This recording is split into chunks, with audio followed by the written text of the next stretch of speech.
One wall, 2 targets, tournament edition reload. One of my favorites, well, except the reload stuff. But I really like the scenario, the non-tournament version of it. So you have 2 targets, and I like the endurance version where you get time depending on the targets, and you have targets of different size. Here, of course, you have same size targets and a fixed timer. It's not so much fun, but still okay. Here you need to understand where to go with a rather Zeke method, I would say, where you kind of just make one very controlled flick onto the big target because it's close enough. Well, what would be like training in more target scenarios, or where you need to do the Bardos method because the target is further apart. Then you kind of need to make a big flick and then a micro correction. And I like to understand these distances before I actually do the flick.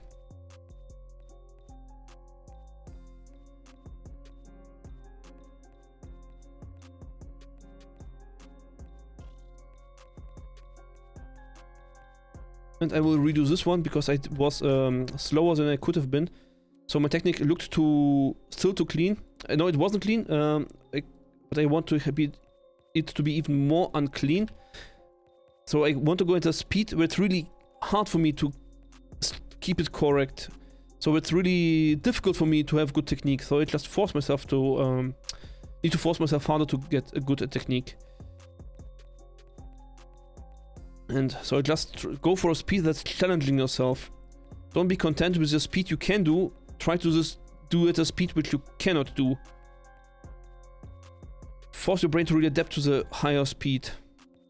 Again, not high score run, but training run. For high score runs, of course, you need to do it at a speed where you get the highest score. But for training you need to push your limits. Because you are limitless. Just do it. Don't try to hit the balls. Hit the balls. Or something like that.